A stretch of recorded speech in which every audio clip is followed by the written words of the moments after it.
So what you're about to see is a project that I've been working on for quite a while. The intention is to begin archiving my family's story.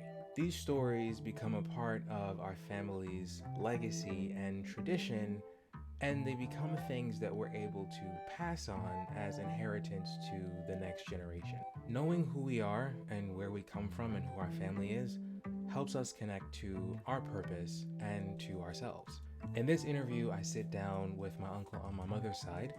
I get to know more about him and more about our family. I find out things about our family that I'd never heard about or even known about before. I even find connections between things that I'm personally passionate about that I actually come by honestly. You know, one thing that really stood out to me personally was about real estate. So, without further ado, here we are, and thanks for watching. My name is Hassan Abdul Hakim. I'm the son of Aisha Abdul Hakim, who is your younger sister. I was born in 1991 and I currently live in Philadelphia. I was born in Atlanta though, and that's where we are now. So I'd like to start by having you introduce yourself, kind of talk about our familial relationship, and then I have some questions for you. Sure. My name is Clinton DeVoe.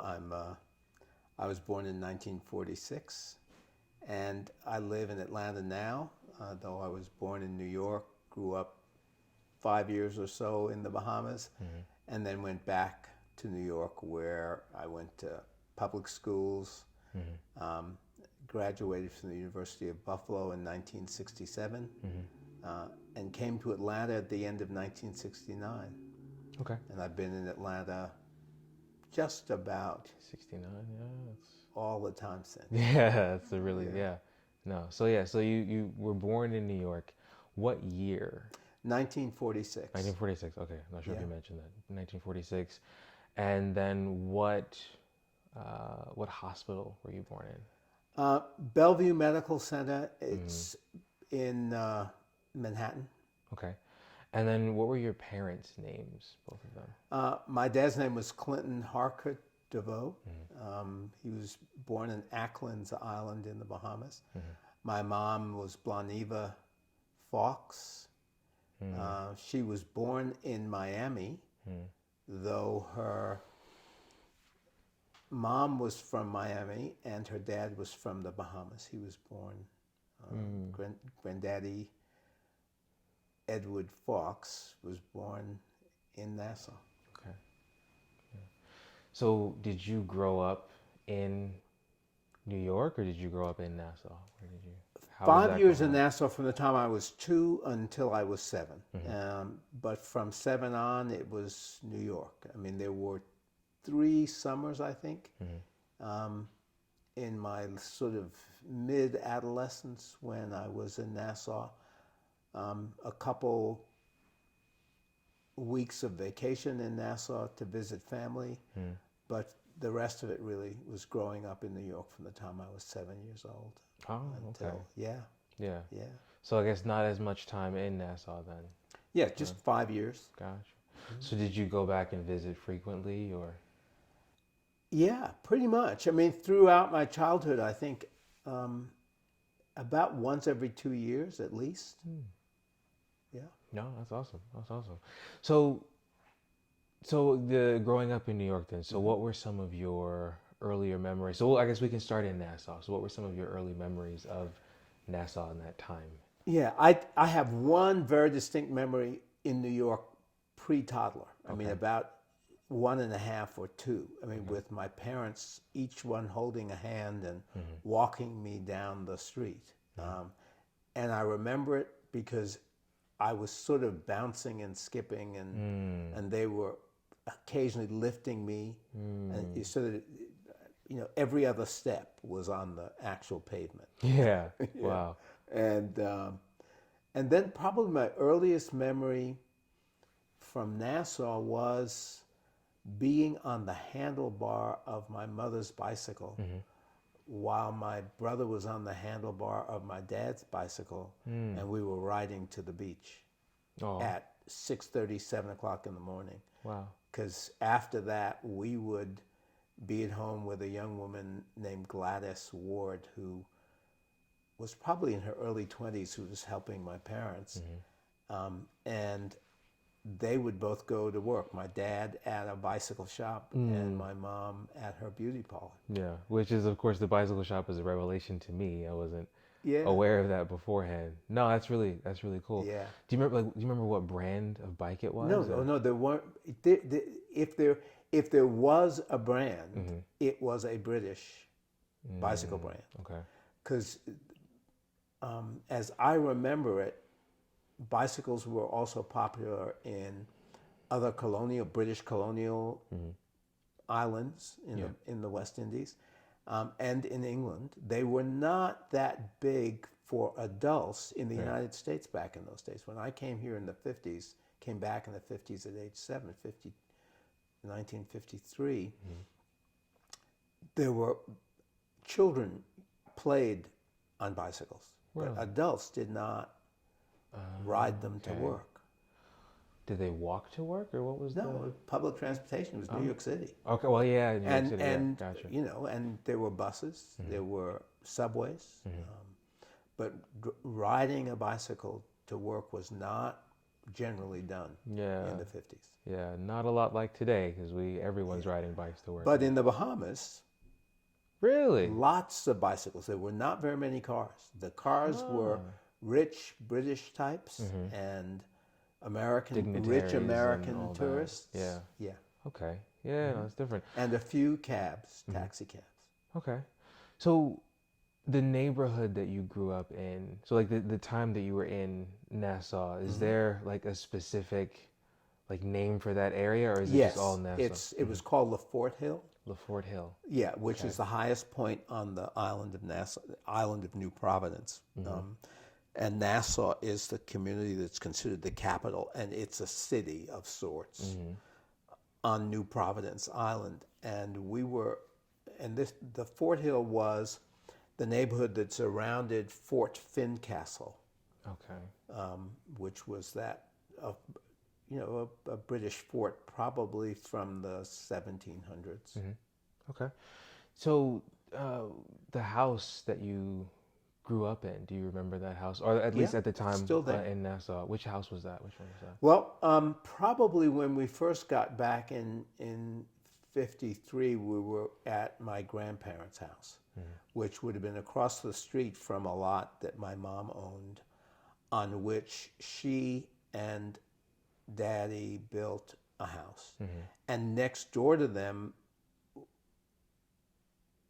on land that was part of that large lot, but my mom had owned it from her beauty parlor, profits, is the way to put it. Yeah. They then built a house for her sister, her Aunt Gertz. Aunt Gertz, yeah. And her husband, Uncle Jack. Aunt Gertz had been the first sort of black pharmacist in Nassau, and Uncle Jack was a dentist. Had, grew up on one of the out islands and then went to Meharry Medical School, became a dentist, and came back home and lived there until he died. Okay. Yeah. On the island. On the island. Wow. No, that's amazing. So I'm kind of hearing a few different names. So if you can kind of like tell me some of like the main names that you remember from that time, maybe like grandparents and aunts and uncles. Grandparents, grandparents are Mildred McKinney Fox. My grandmother, your great grandmother, she was born in Miami, but had connections with the Bahamas. I'm not sure if it was great-grandparents, my great-grandparents, which would have been her parents, but there was a Bahamian connection. And Edward Fawkes, Fawkes, who was a native of the Bahamas, but of Scot heritage. And his own father had some alcohol problems and abandoned the family, and he, at age 13, became the breadwinner and I remember Granddaddy as being very clear, very strict, a rock solid teetotaler. Really? Oh yeah, and Teetotaler? teetotaler. I mean, never a drop of alcohol in his life Really? Wow. because of the alcohol issues that had Oh, that he got from his. that had Wow. that he had seen ruin his mother's life Wow. when his father, essentially disappeared. And part of and it's part of the history in the family is that often, as with the case of my father, your grandfather, his father left Ackland's Island, where he was born, to go to America to find work, and never was able to find enough to send back to support his family. And that kind of immigration to the States to do work Yeah. is a very important part of our history. Yeah. There's a wonderful story that I didn't hear, a bit frightening but wonderful nonetheless, until Granddaddy passed away. But Uncle Jackson, your Uncle Jackson, This is my the first artist? cousin, Okay. who was on Gert's second child. Jackson was an architect and really sort of an advocate of Bahamian cultural development and recording. Jackson told a story at Granddaddy's funeral about his wanting to move to the United States because he'd become a Mason and he wanted to raise his children in the United States. He'd married an American girl. He moved to Nassau. I mean, moved from Nassau to Miami in, I'm thinking 1921, 22 in that area. He, at that point, had one child, Aunt Gertz, who was their first child. And while he was there, he and grandmother had two other children, my mom and Uncle Bill. And he'd become very well known and very well thought of in the Miami community, in the African American community. And one day he was invited to bid on a job for a white family. And he went to the front door, and this would have been in the 1922, 23 time frame. And if you know a little bit about the history of racism in America, you know that the early 20s there was a resurgence of the Klan, partly in response to the return of African American veterans to their home communities, many in the South. And if they wore uniforms, the white folk in many Southern communities attacked them physically. And many were lynched because they just didn't think that wearing the uniform in which they had fought for America in Europe in the First World War was appropriate. They thought it was uppity. As if they didn't have a right to their own. They absolutely. They just, and it, I mean, that's how deep that kind of racism was. And still, in many ways, still is, because it sits unaddressed in the minds of people, in the memories of people. But so he went to the front door.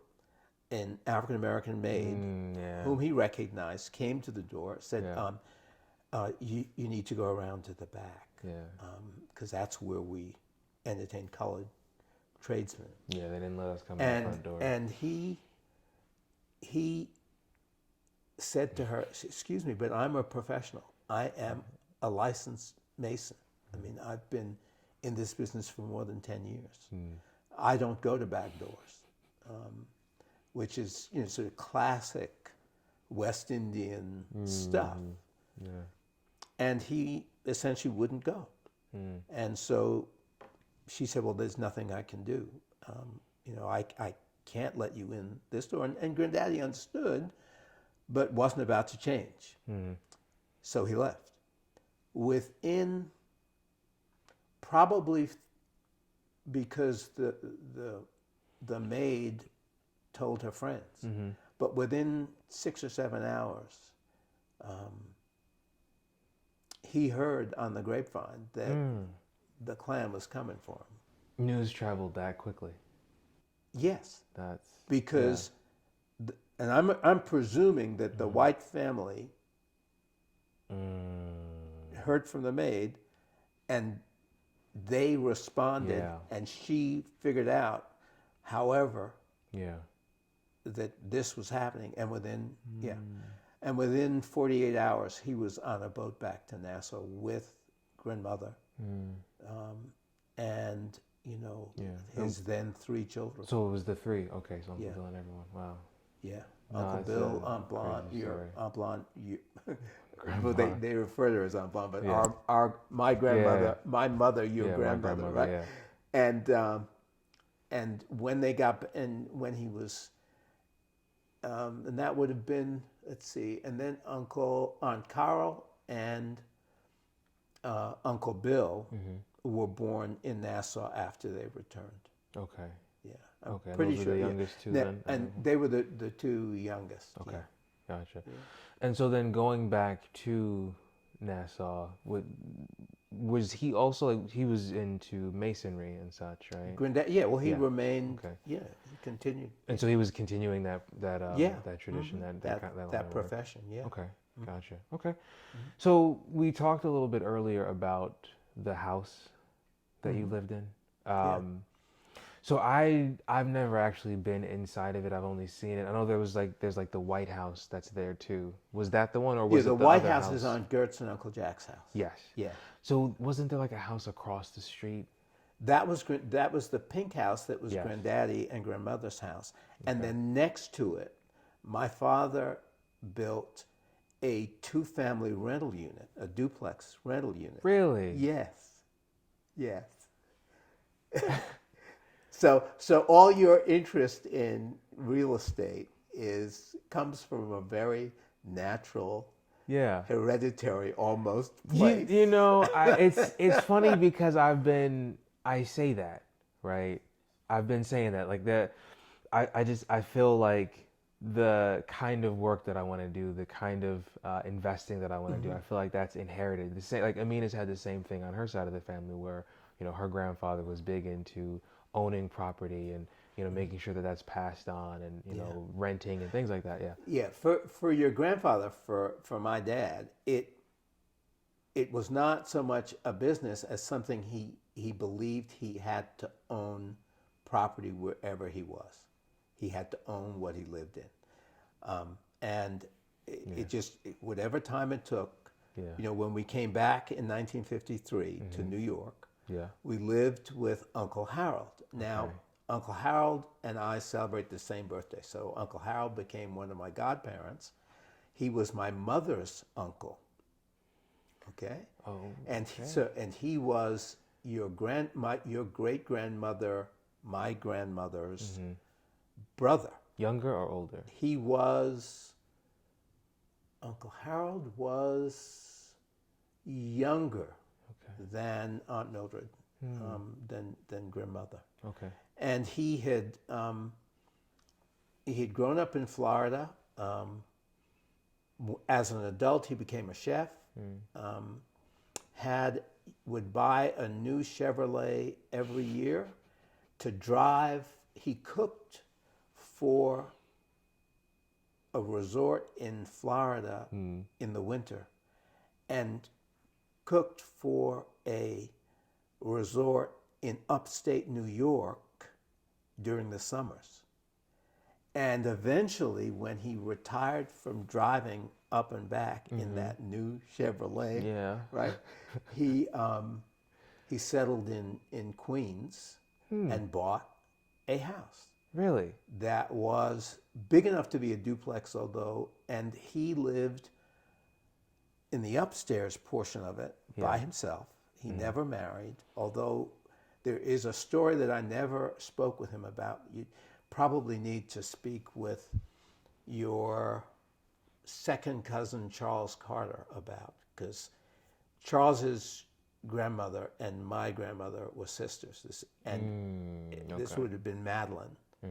And that would, and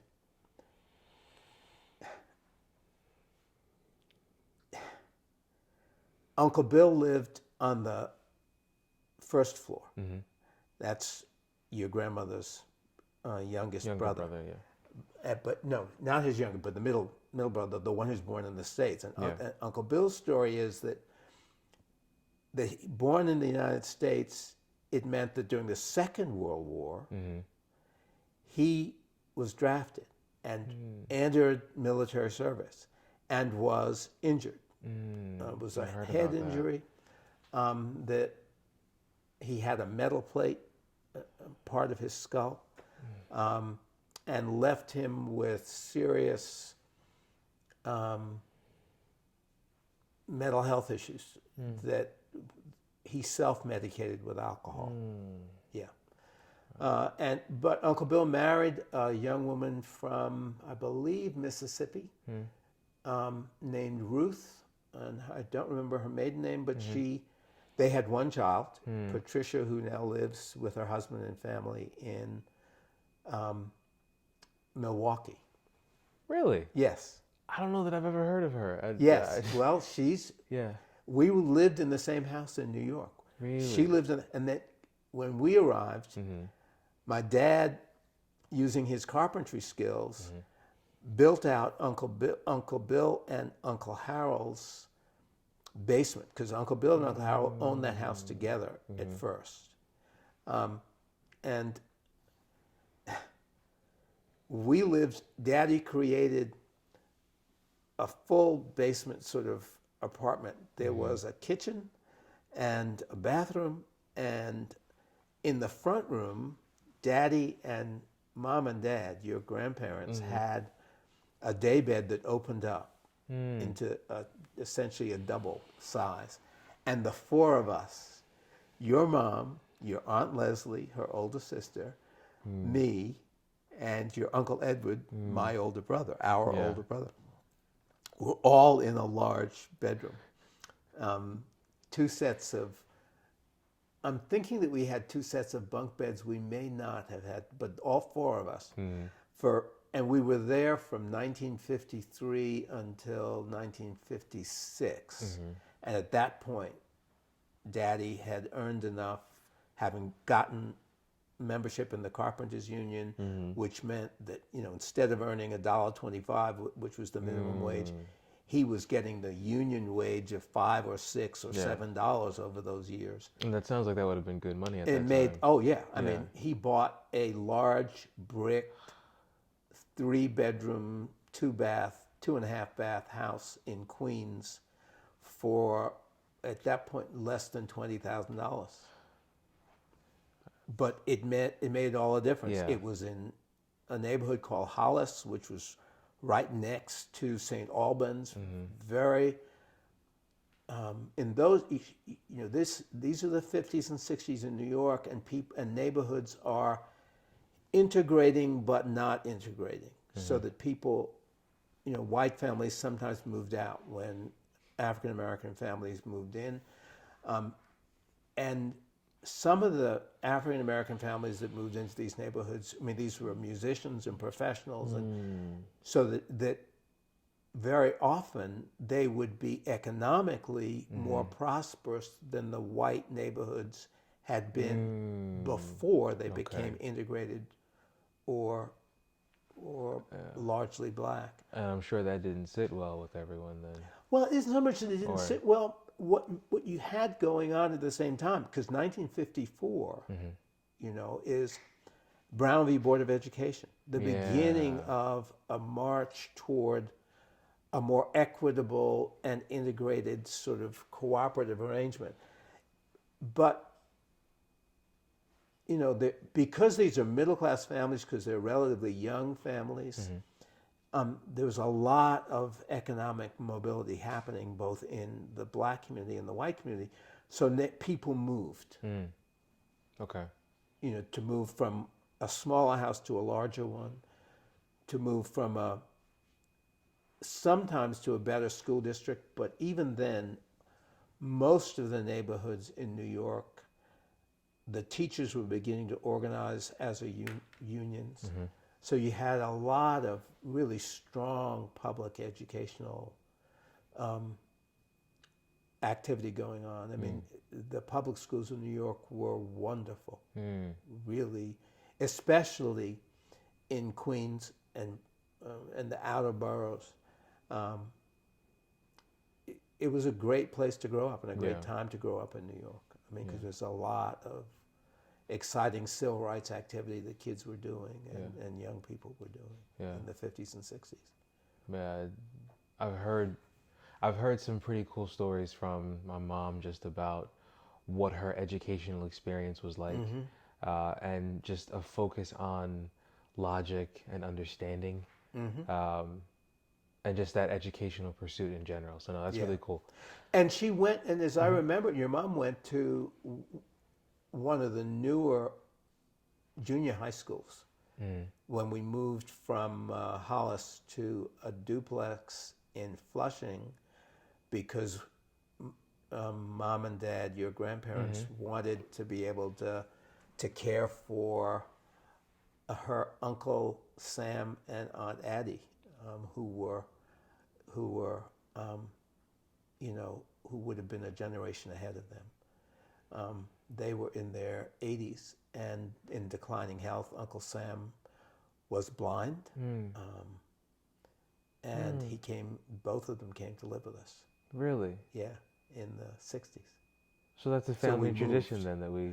Yeah, this look business after, of taking care of family. Taking care of each other. Yeah. No, that's. Yes. Taking care of family is part of who we are. Yeah. Yeah. Yeah, no, that's amazing. It's just so funny how often these same themes, like these same experiences, they repeat, you know. Yeah. Because even like the idea, so I want to ask you about the duplex on the island, but then also about the house that Grandpa built or worked on, right? So you said it was Uncle Harold. Uncle Harold's house. That they had this house. 32-40, 101st Street. 32-40. 101st Street in a neighborhood in Queens called East Elmhurst. I don't remember the zip because the zip code wasn't there when I first went. Okay. I'm gonna have to look that up. And do we know what happened with these homes? Uncle Harold continued to live there until he sold it and returned to Florida and then went to live in Nassau. Okay. And he died in Nassau. I don't remember when. But your Uncle Edward, my brother, my older brother, lived with Uncle Harold for a time when he was first working. He worked for a company doing IT in a part of Queens. And this is Uncle Eddie? Uncle Eddie. Okay, gotcha. As I remember. Yeah. And which was much closer to the East Elmhurst neighborhood than to Hollis or to Flushing. Okay. Yeah. And you said that he put a kitchen in. So was this like plumbing, or how was that like? Yeah. Yeah. Yeah. That okay. Your grandfather did that. Yes. Wow. No. Yeah. In a bathroom. Wow. That okay. Yeah. His skills supersede like what I knew that he was able to do. Clearly. There was. I don't know whether they had. I know the extent to which they had to add pipes that went through the foundation. I think those may have been there. Okay. But they had to create a bathroom because there wasn't one before, and they had to, they did a kitchen. Yeah. Okay. All right. Well, I want to kind of stop there. I've gotten a really, honestly, a better understanding of that portion of your life, and then kind of that picture of our family from the back and forth to the island and between, Florida and then New York and kind of that whole process. So no, really, thank you so much for sharing that. I'm gonna have more questions later on, but I think that's great. good for Anytime. today. Yeah. It means we get to see you, and I mean, Yeah. again, No, it gives me a soon. great excuse Let's to hope. come back. Yes. Yeah. No. Yes. Yeah. That's really cool. Thank you so much. Oh, thank you. It's a pleasure.